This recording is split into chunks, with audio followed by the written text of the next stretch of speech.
Selamat siang, saudara-saudara. Kita ketemu lagi di diskusi yang kedua, tetapi di hari yang ketiga. Hari ini 22 September 2020 kita akan membahas mengenai tema magi. Magi itu kata yang mungkin asing bagi teman-teman, tetapi sebenarnya saya sangat yakin teman-teman semua sudah mengenalnya, setidaknya dari cerita-cerita orang lain. Magi sebenarnya dari kata magic, sihir, magis. Dalam bahasa Jawa sering orang kenal dengan istilah klenik, atau dalam bahasa-bahasa tradisional kita sering mendengarnya sebagai sesuatu yang gaib gitu ya. Nah, kenapa fenomenologi agama membahas tentang ini? Karena banyak para fenomenolog, antropolog juga yang tertarik dengan adanya fenomena magi. Boleh dikatakan sebenarnya magi itu punya kecenderungan yang religius juga. Magi itu apa sebenarnya? Sebenarnya ada tiga hal yang bisa kita definisikan dari magi. Pertama, magi itu adalah sebuah praktek, sebuah tindakan, di mana di dalamnya, jadi yang pertama adalah praktek atau tindakan. Yang kedua, di mana di dalam praktek dan tindakan itu ada kepercayaan. Kepercayaan bahwa manusia bisa memanipulasi, bisa mengendalikan kekuatan alam di luar dirinya, bisa mengendalikan kekuatan atau daya-daya absolut, daya-daya impersonal. Misalnya manusia yakin bisa membuat hari ini hujan. Manusia yakin bisa membuat hari ini tidak hujan. Manusia yakin bisa mengendalikan bahwa besok dagangan-daganganku ini akan laku keras. Manusia bisa membuat orang atau wanita atau lelaki yang tidak suka kepadanya menjadi suka. Itu kan sesuatu hal yang kemampuan yang ada di luar manusia, yang bisa melakukannya cuman sesuatu yang lebih absolut, kekuatan alam kalau boleh dikatakan begitu. Nah, itu manusia yakin bahwa dia bisa mengendalikannya. Dan yang ketiga adalah, jadi tadi tindakan yang di dalamnya manusia yakin bahwa manusia bisa mengendalikan, mengontrol, memanipulasi sesuatu yang absolut di luar dirinya untuk tujuan. Nah, ini yang ketiga, yang bisa baik dan bisa buruk. Nah, maksudnya apa kok bisa baik bisa buruk? Jadi magi itu ternyata bisa dilakukan untuk tujuan yang nanti kita akan belajar yang produktif. Misalnya membuat supaya sawah saya menjadi subur dan hasilnya melimpah, itu berarti produktif.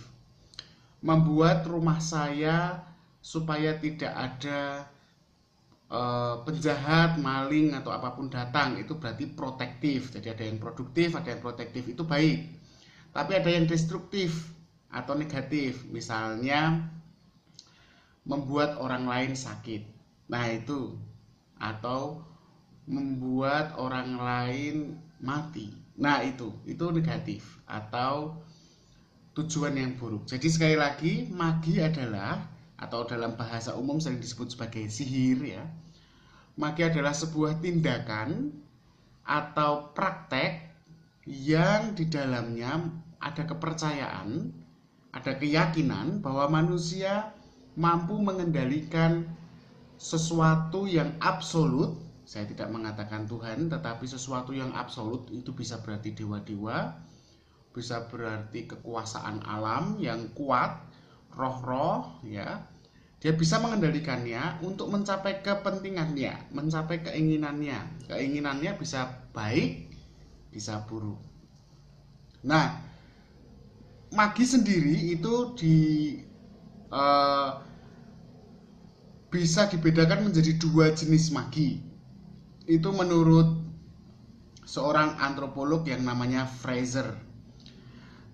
Fraser mengatakan ada dua jenis magi.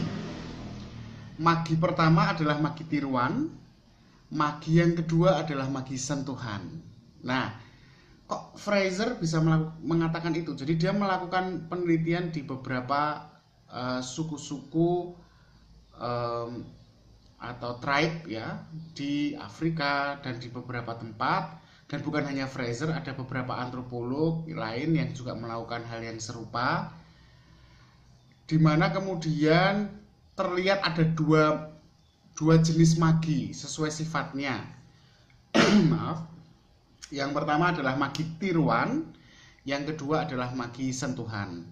Magi tiruan itu adalah magi yang didasarkan pada sesuatu yang sifatnya serupa atau sama. Misalnya begini, saya memberi contoh di dalam tulisan saya itu tentang voodoo.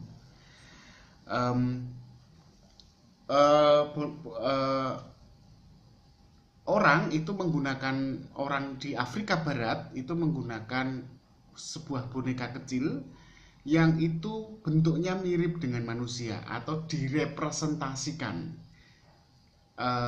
disimbolkan seperti bentuk manusia, ada kepalanya, ada tangannya, ada kakinya gitu ya. Kemudian dengan tiruan itu dia menggunakan jarum, dia akan menusukkannya, seolah-olah dengan menusukkannya orang yang dituju atau orang yang ingin dia buat sakit itu akan merasakan hal yang serupa. Nah, itu adalah magi tiruan karena seolah-olah bahwa apa yang ada di dalam boneka itu sama dengan apa yang ada di dalam manusia, itu kan menirukan bentuknya. Yang kedua, misalnya saya memberi contoh di dalam tulisan saya tentang prosesi pemanggilan hujan ya.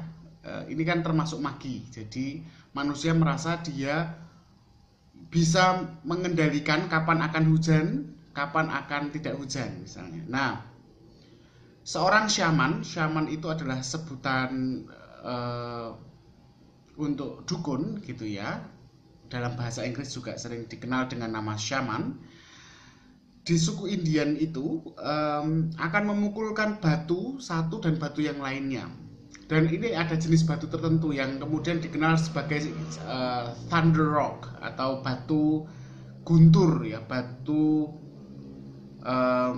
dalam bahasa Jawanya bledek ya, batu yang kalau dipukulkan satu sama lain dia akan membuat sebuah atau sensasi atau suara bunyi yang mirip dengan guntur. Dia yakin kalau dia memukulkan itu maka guntur akan datang sungguhan. Lalu biasanya pukulan batu itu akan diikuti dengan tarian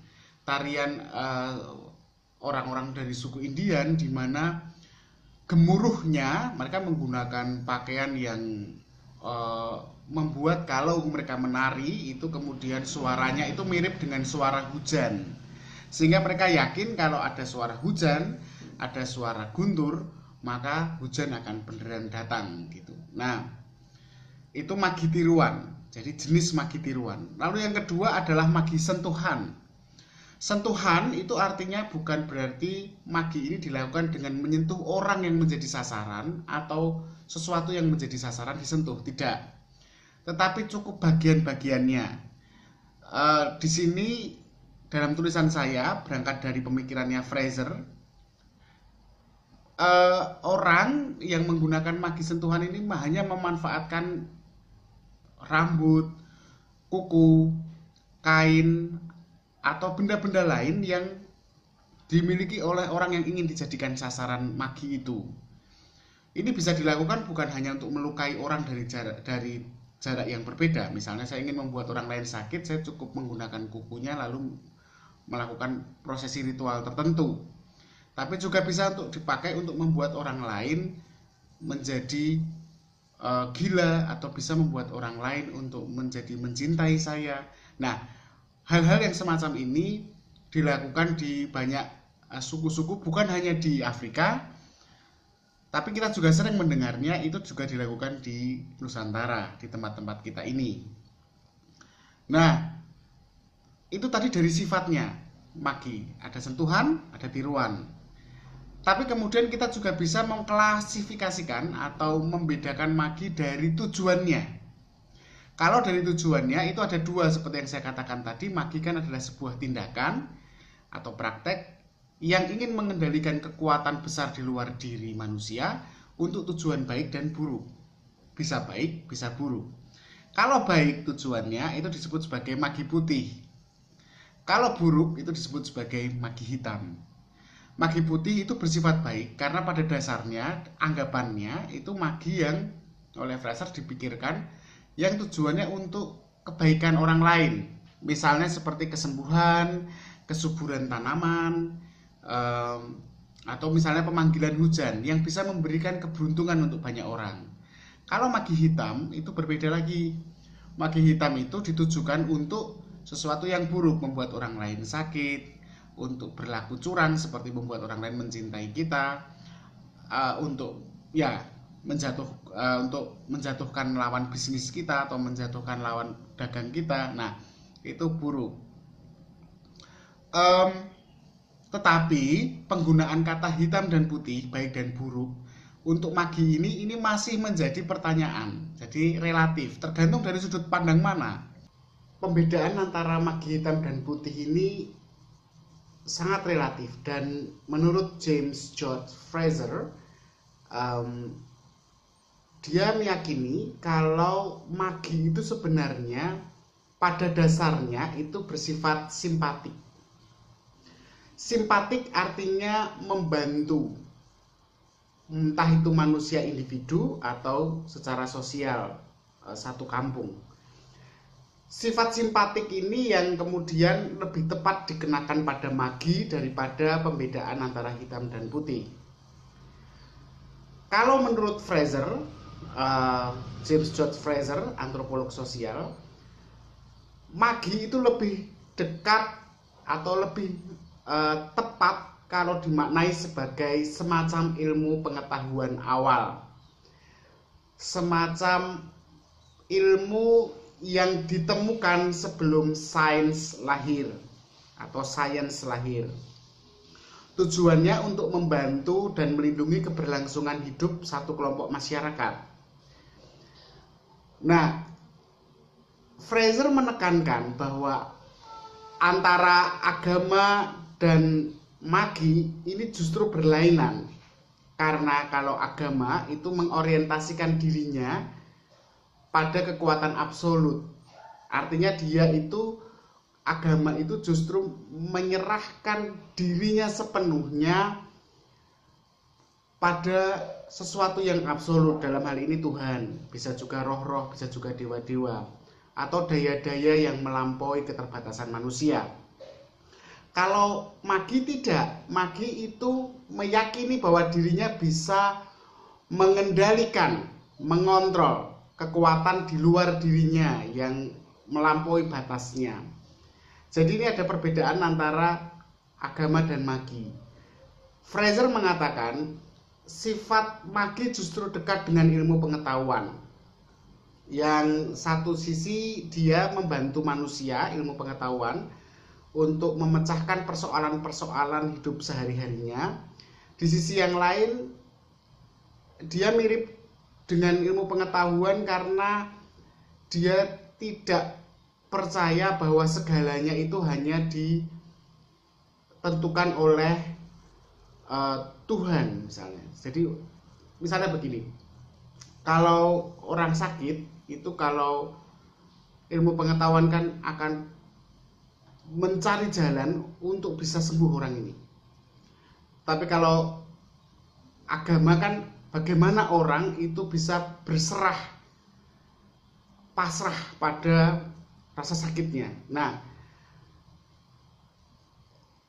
magi itu justru mirip dengan ilmu pengetahuan.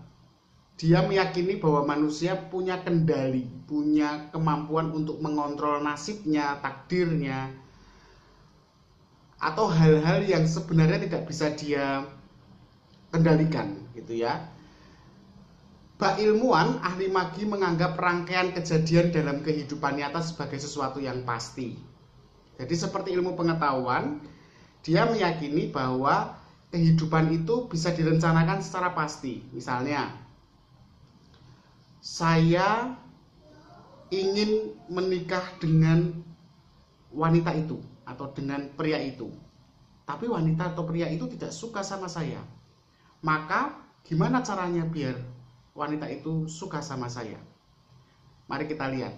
Kalau agama akan mengajarkan kita untuk tenang saja, semua sudah ada jodohnya. Kalau sudah jodoh, tidak akan kemana-mana. Berpasrahlah pada Tuhan, ya.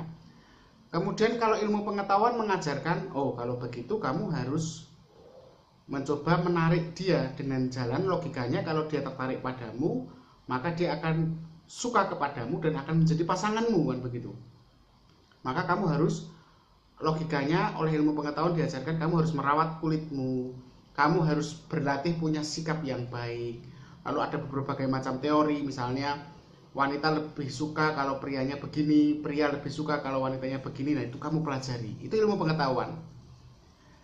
Seolah-olah sudah memberi jalan, ini pasti bisa gitu. Kalau agama tadi ya berdoa saja, berpasrah. Kalau memang jodoh nggak akan kemana-mana kan gitu.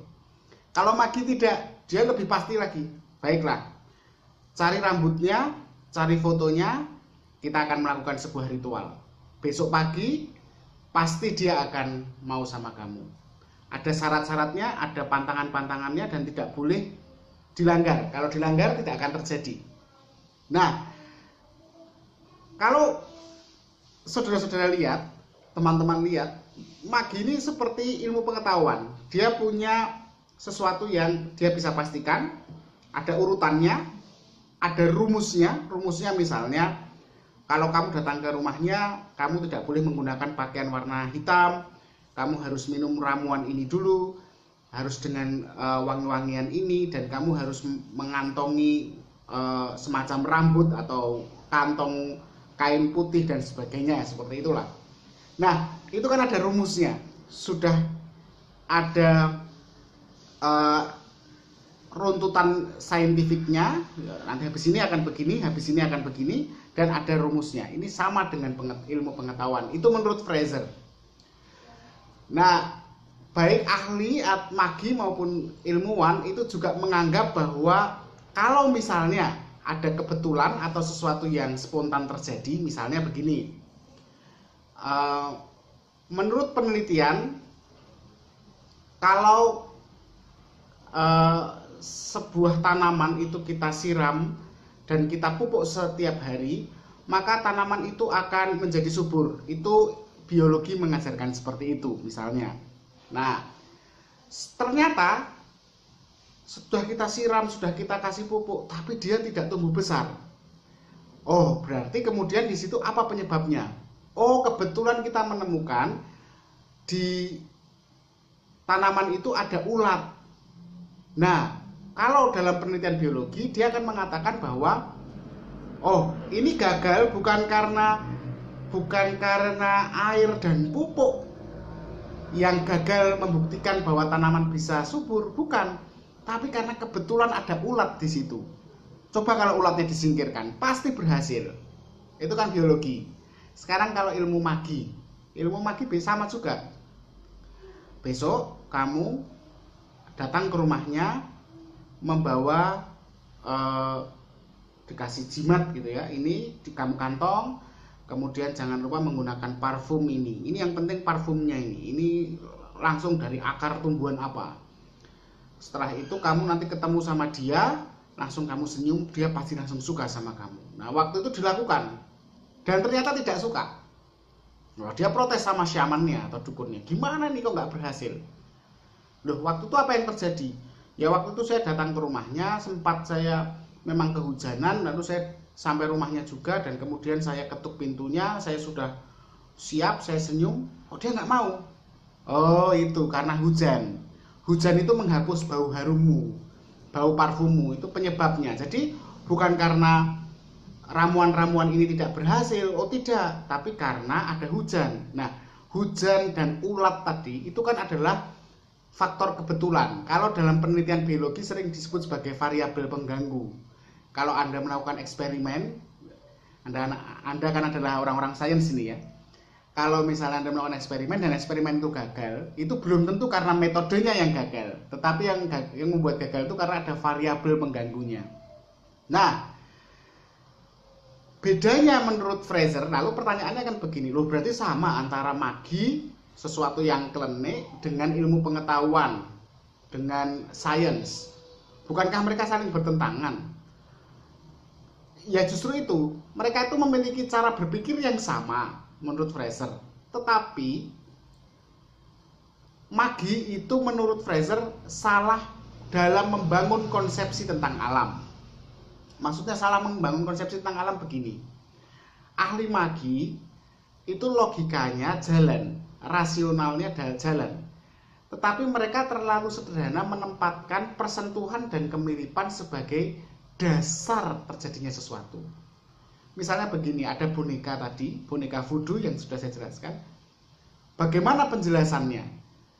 Bahwa apa yang dia lakukan pada boneka itu bisa terjadi pada si objek yang ingin diserang misalnya. Misalnya tadi menggunakan ramuan parfum. Bagaimana ramuan parfum itu bisa membuat wanita suka dengan prianya atau pria suka pada wanitanya? Bukankah baunya hanya seperti bau akar-akaran? Mending kalau misalnya bau bunga-bungaan yang harum. Ini kok baunya bau akar tapi kok bisa membuat orang lain menjadi suka sama kita? Atau misalnya bagaimana menjelaskan suara thunder rock tadi, batu yang membuat suara guntur tadi bisa membuat guntur sungguhan datang hanya karena miripnya saja. Nah, ahli magi keliru dalam memahami kausal faktor atau sebab terjadinya suatu peristiwa-peristiwa di alam.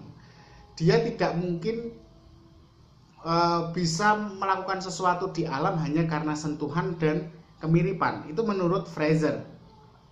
Nah, Fraser justru mengatakan bahwa magi itu semacam pseudo ilmu pengetahuan atau pseudoscience.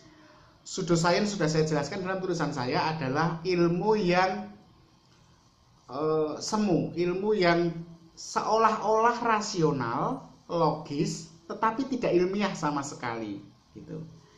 Seiring perkembangan pengetahuan manusia akhirnya sadar bahwa dia tidak bisa mengendalikan alam atau sesuatu di luar dirinya. Dia menjadi sadar bahwa ada kekuatan yang absolut yang mengatur dirinya, yang menentukan takdirnya. Dan disitulah manusia meyakini, percaya bahwa Tuhan ada di situ. Pada sisi yang lain, ilmu pengetahuan sendiri juga terus berkembang, dan perkembangan itu semakin menyadarkan manusia tentang keterbatasannya. Manusia bisa menemukan segala hal, bisa merasionalkan segala hal, tetapi kenyataan, kebenaran, dan apa yang terjadi, ilmu pengetahuan semakin menyadarkan keterbatasan manusia. Masih banyak penyakit-penyakit yang belum ditemukan obatnya oleh ilmu pengetahuan. Hari ini misalnya corona, ilmu pengetahuan masih berlari mengejar bagaimana cara menangani corona ini, baik secara politik, secara medis tentu saja, secara sosial, secara ekonomi. Ini membuktikan bahwa manusia ada dalam keterbatasannya. Nah, dalam situasi manusia yang merasa dirinya terbatas, inilah agama lahir, di mana dia menyadari bahwa magi itu bukan sesuatu yang masuk akal. Magi tidak bisa menjadi jalan keluar. Disitulah agama lahir dan terus berkembang, pemikiran manusia menjadi semakin mendalam. Di dalam agama manusia kemudian semakin memahami dan memaknai hidupnya secara teologis, secara mendalam, secara filosofis. Pertanyaannya adalah, ketika agama lahir, apakah magi ditinggalkan. Ternyata tidak, magi tidak ditinggalkan. Masih banyak orang bukan hanya mempercayai, tetapi masih menjalankan tradisi magi, setidaknya sebagai warisan dari leluhurnya. Mengapa itu terjadi? Jadi Bronislaw Malinowski, Malinowski ini adalah seorang antropolog dan fenomenolog juga. Dia merasa bahwa magi masih dibutuhkan oleh manusia, utamanya tetapi tidak lagi secara sosial dan terbuka yang diketahui oleh banyak orang, terkadang secara sembunyi-sembunyi dan sifatnya lebih individual. Tujuannya seperti sudah saya tulis di situ, misalnya untuk maksud-maksud pribadi seperti kematian seorang musuh, seperti realisasi cinta dari orang yang diinginkan, untuk penyembuhan penyakit, untuk pencapaian keuntungan ekonomi dan kemenangan dalam perlombaan misalnya. Mengapa magi ini dibutuhkan? Karena magi itu berbeda dari agama dan berbeda dari ilmu pengetahuan. Itu memberikan semacam kepastian, memberikan semacam rasa fix atau fiksasi diri di tengah ketidakpastian, ketakutan, kekecewaan ketika manusia tidak bisa memahami takdir yang dihadapinya. Di dalam situasi yang putus asa semacam ini, manusia membutuhkan pegangan selain agama dan selain ilmu pengetahuan. Maka meskipun di beberapa tempat, misalnya magi yang dilarang misalnya, manusia tetap menjalankannya, tetapi dengan jalan sembunyi-sembunyi. Atau yang menarik adalah magi ini diterima secara sosial sebagai warisan tradisi. Yang menarik adalah pembedaan antara agama dan magi oleh Malinowski. Magi itu sifatnya instrumental, atau dia digunakan sebagai cara manusia untuk cara manusia untuk meraih apa yang dia inginkan. Ada sifat instrumen di situ. Magi menjadi instrumen, menjadi alat, gitu ya.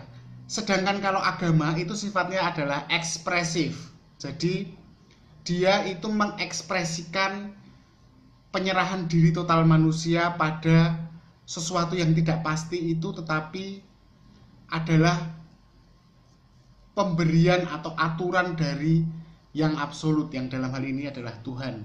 Jadi ada perbedaan sifat antara agama dan magi.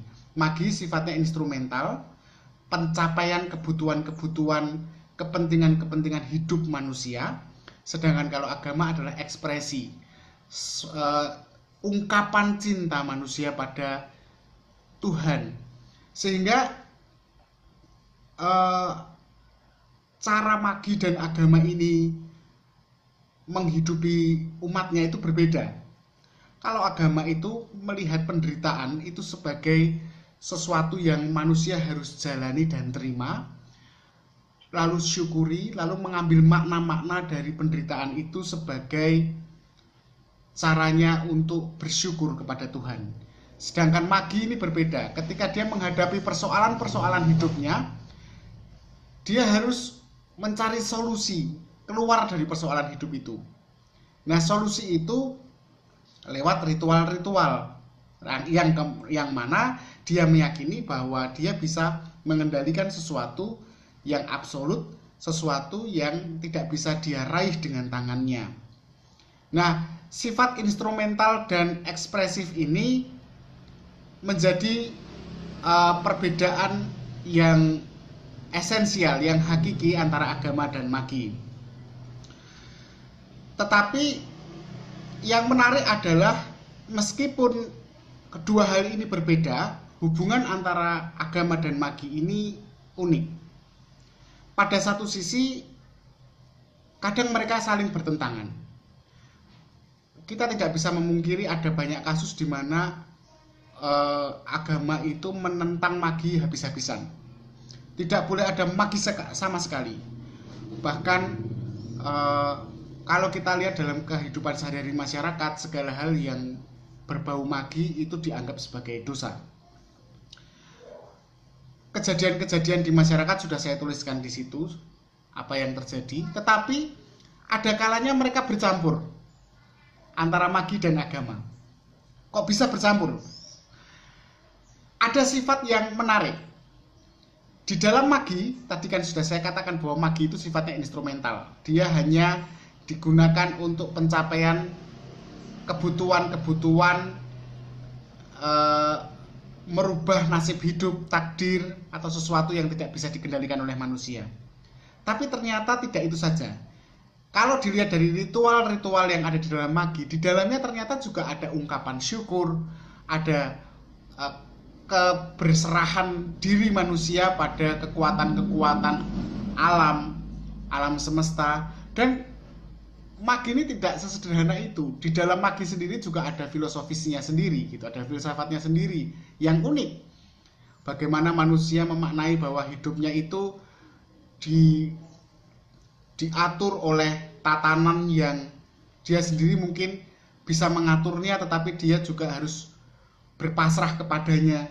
Nah, ini kok maginya agak bersifat agama ini ya. Tapi di dalam agama sendiri harus diakui ya, dia malah tidak bersifat ekspresif. Kadang-kadang dia juga bersifat instrumental, di mana orang berdoa supaya mencapai keinginan-keinginannya. Dia berdoa supaya kaya, dia berdoa supaya pacarnya bisa dia jadikan istri, dia berdoa supaya rumahnya aman, tidak ada sesuatu yang berbahaya. Dan itu sah dalam agama.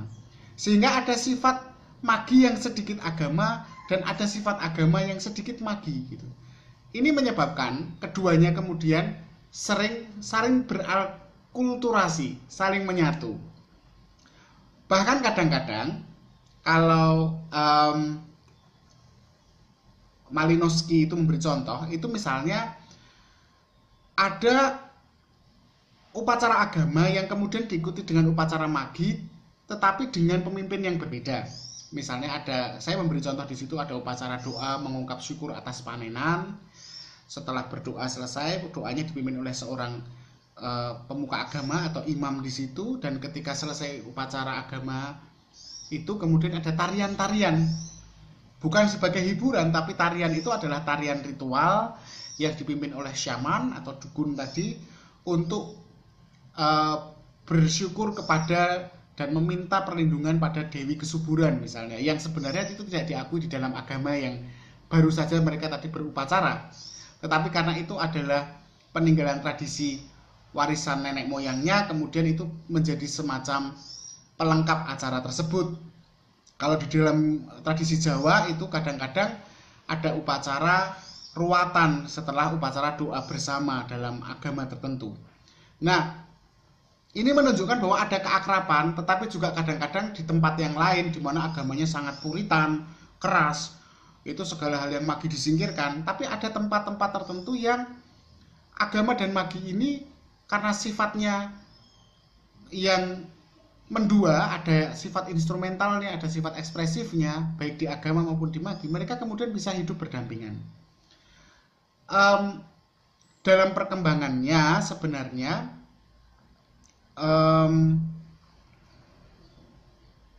magi itu sendiri tidak bisa diletakkan sebagai sesuatu yang kita tidak sedang belajar tentang magi sebagai sesuatu yang terlarang. Tetapi magi bahkan sekarang itu dijadikan pertunjukan. Kita tidak, kalau misalnya kita datang ke Thailand atau kita datang ke nggak usah ke luar negeri, di dalam negeri misalnya kita ke Bali atau kita misalnya ke Papua gitu ya, atau di Jawa kita datang ke Yogyakarta gitu, ada prosesi-prosesi magi yang justru menjadi kekayaan budaya yang dipertunjukkan pada turis gitu. Jadi sekarang magi tidak hanya hidup berdampingan dengan agama, tetapi dia menjadi warisan nenek moyang, warisan kesenian tradisional yang kemudian dipertunjukkan. Bahwa itu apakah itu masih hakikatnya sama dengan magi atau tidak? Ya tentu saja tidak ya. Karena kalau magi itu sendiri kan memang ditujukan untuk prosesi serius merubah nasib gitu ya.